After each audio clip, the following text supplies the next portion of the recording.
নমস্কার, আমি সঙ্গীতা চক্রবর্তী বলছি। বিভীষিকার রাত্রি চ্যানেলে আপনাদের সকলকে আরেকবার স্বাগত জানাই। আমার এই চ্যানেল কোনো রকমের কুসংস্কারকে প্রমোট করে না। আমার এই চ্যানেলের একমাত্র উদ্দেশ্য হলো আপনাদের সকলকে বিনোদন করা। প্লিজ প্লিজ প্লিজ আমার এই চ্যানেলটি আপনারা সাবস্ক্রাইব করবেন, আমার পাশে থাকবেন। আর আপনাদের কাছে কোনো নতুন ঘটনা থাকলে আমার মেল আইডিতে লিখে পাঠাবেন। আমার মেল আইডি নিচে ডেসক্রিপশন বক্সে দেওয়া রয়েছে।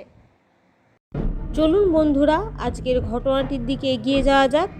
আজকে যে ঘটনাটা আপনাদের সঙ্গে শেয়ার করব সেটা আমাদের বাড়ির দাস ঠাকুরের সঙ্গে ঘটে যাওয়া একটা ঘটনা। আমাদের বাড়ির দাস ঠাকুর মানে আমার দাদুর খুব ভালো বন্ধু ছিল। সে রোজ আমার দাদুর সঙ্গে দেখা করতে আসতো। তখন তার মুখে ঘটনাটা আমরা শুনেছি। আসলে আমাদের বাড়িতে বহু পুরনো রাধা গোবিন্দর মূর্তি ছিল। তা রাস পূর্ণিমা উপলক্ষে আমাদের বাড়িতে সেই পুজো হতো। আর পূর্ণিমার পরের দিন, যেহেতু পূর্ণিমার দিন অনেক মানুষে খিচুড়ি মানে চালের জিনিস খায় না, সেহেতু পূর্ণিমার পরের দিনকে লোকজনদেরকে খিচুড়ি খাওয়ানো হতো। আর দাস ঠাকুরের বাউল অবশ্যই সেখানে হতো। দাস ঠাকুরের বাউল ছাড়া সেদিনটা ভাবাই যেত না। তা সেই দিনও যে ঘটনাটা তিনি শেয়ার করেছেন সেই দিনও তার অন্যথা হয়নি। পূর্ণিমার ঠিক পরের দিন দাস ঠাকুর গান গেয়ে যখন আমাদের বাড়ি থেকে যাচ্ছেন খিচুড়ি প্রসাদ গ্রহণ করে, তখন প্রায় রাত্রি 12:30 বেজে গেছে। আর আমাদের বাড়ি থেকে তাদের বাড়ি 30 মিনিট পর, তাই তিনি হেঁটেই যাচ্ছিলেন। আমাদের বাড়ির তখনকার দিনে মানুষের মানে বাড়ি ঘরের কাছাকাছি দেখতেন জঙ্গল বা মাঠ থাকতোই। তা আমাদের বাড়ির পেছনে বিরাট একটা মাঠ ছিল, ফাঁকা বাড়ি, বিরাট মাঠ। সে মাঠের ধারেই একটা এখনকার দিনে যেটাকে পোলট্রি ফার্ম বলে, তখন সেটা মুরগি ঘর ছিল। তা একজন মুচিদের লোক সেখানে মুরগি চাষ করত। তা তখনকার দিনে মানুষ বুঝতেই পারছেন একটু সরল সাদাসিধে আর পরোপকারী থাকতো। কিন্তু মানুষের কোনো বিপদ আপদ দেখলে ছুটে যেত। আর তখন কিন্তু কেউ ভাবতো না, মানে জীবনের পরোয়া করতো না যে কি ঘটবে বা আমার সাথে খারাপ কিছু করতে পারে, এটা তারা ভাবতো না। মানুষের বিপদে তারা অবশ্যই ঝাঁপিয়ে পড়তো।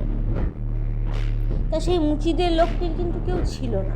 সে বিয়ে থাওয়া করেনি, তার বয়স হয়ে গিয়েছিল। আর সেই ওই মুরগি মানে চাষ করতো, সেটা সে একাই সামলাতো। তার বিরাট একটা মুরগি ঘর ছিল মাটির। আর তার থেকে একটু সরে গিয়ে একটা ছোট্ট কুঁড়ে ঘরের মতন ছিল, যেটাতে সে নিজে থাকতো। কোনো রকমে দুটো রান্না করে সে খেত, সে থাকতো। তা তখন রাত্রি যেহেতু 12:30 এরকম বেজে গেছে, সেহেতু সেই লোকটি মানে ফার্মের সেই লোকটি কিন্তু ছিল না। সে হয়তো তার মানে কুঁড়ে ঘরের মধ্যে শুয়ে পড়েছিল।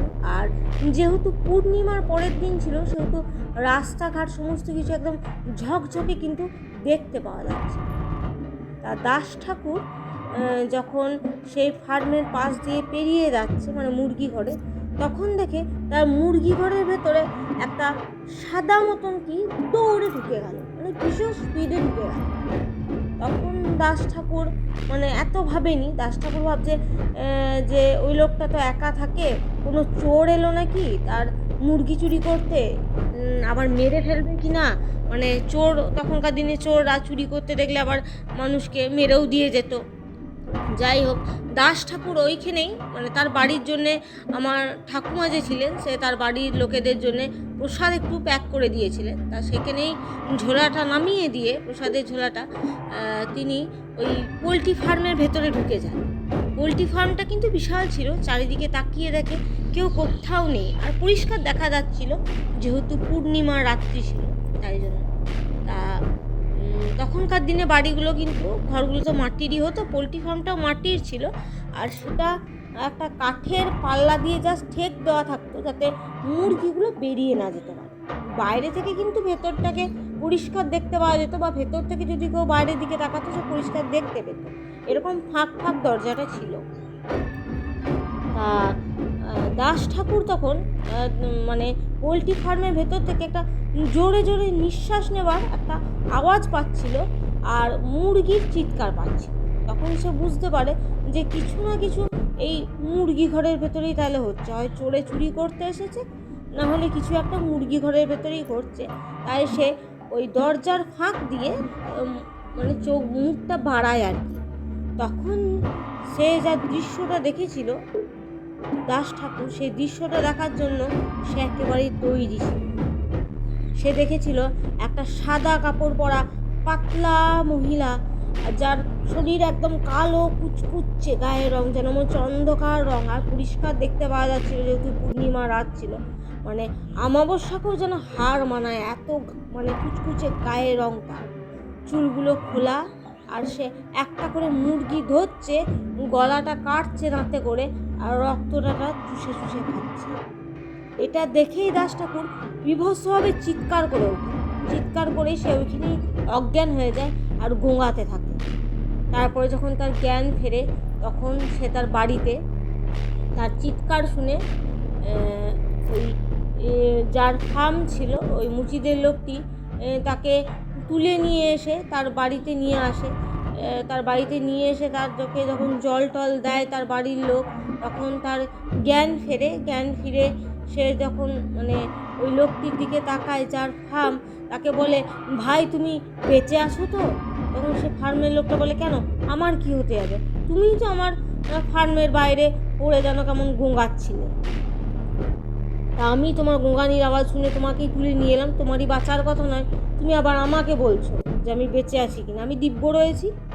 তখন দাস ঠাকুর বলে যে, না ভাই, আমি তোমার পোলট্রি ফার্মে এমনি ঢুকিনি। আমি যখন ওদের বাড়ি দিয়ে মানে আমাদের চক্রবর্তীদের বাড়ি দিয়ে যখন গান গেয়ে আসছিলাম, তখন আমি তোমাদের মানে তোমার এই মুরগি ঘরের পাশ দিয়ে পেরিয়ে আসছিলাম। তখন আমি দেখি একটা সাদা কাপড় পরা যেন কেউ তাড়াতাড়ি তোমার ফার্মের ভেতরে ঢুকে গেল।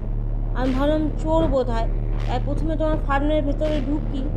যেহেতু পূর্ণিমা রাত ছিল, চারিদিক দেখতে পাওয়া যাচ্ছিল, তাই আমি চারিদিকে তাকিয়ে দেখি কেউ কোথাও নেই। তারপরে তোমার ফার্মের ভেতর থেকে একটা আস্তে আস্তে মানে কেউ জোরে দৌড়ে চলে গেলে যেমন তার নিঃশ্বাসটা পড়ে হাঁপানো হাঁপানো, সেরকম একটা নিঃশ্বাসের আওয়াজ আসছিল, আর মুরগিগুলো খুব চিৎকার করছে। আমি যখন তোমার ফার্মের বাইরে দরজাটা দিয়ে দরজার পাল্লা দিয়ে যখন চোখ রেখে দেখি, তখন দেখি একটা সাদা কাপড় পরা কালো কুচকুচ্ছে, যেন মানে অন্ধকারকেও হার মানাবে এরকম কালো, আর তার চুলগুলো খোলা, তোমার এক একটা মুরগির গলা কাটছে আর রক্ত চুষে চুষে খাচ্ছে। তখন সেই লোকটি দাস ঠাকুরকে বলে যে, হ্যাঁ সত্যিকারই আমার এই ঘটনাটা কিছুদিন ধরে ঘটছে। আমার ফার্মে এক একটা করে মুরগি প্রায় পড়ে থাকছে গলা কাটা অবস্থায়। আমি ভাবছিলাম বোধহয় কোনো বিড়াল বা কটাসের কাজ হবে। আমি জানতাম না যে এরকম একটা কোনো কিছু আমার ফার্মের মধ্যে ঘটছে। এই ছিল ঘটনা। দাস ঠাকুর আমাদেরকে বলতো তার জীবনে ঘটে যাওয়া একটা সাংঘাতিক মারাত্মক ঘটনা। দাস ঠাকুর বলে, সেদিন যে আমি বেঁচে গেছি এটাও অনেক বড় ব্যাপার। যাই হোক, ঘটনাটা আমি আপনাদের সঙ্গে শেয়ার করলাম বন্ধুরা। আপনারা জানাবেন ঘটনাটা আপনাদের কীরকম লাগলো। এটা যার জীবনে ঘটেছে তার জীবনে ঘটে যাওয়া একটা সত্য ঘটনা। আপনারা বিশ্বাস করবেন কিনা সেটা আমি জানি না। যাই হোক, আপনাদের সঙ্গে ঘটে যাওয়া যদি কোনো এরকম ঘটনা থেকে থাকে, আপনারা আমার চ্যানেলে সেটা শেয়ার করবেন। আর আমাদের টিম যদি সিলেক্ট করে, তাহলে আমি আপনাদের ঘটনাও একদিন পড়ে শোনাবো। ধন্যবাদ।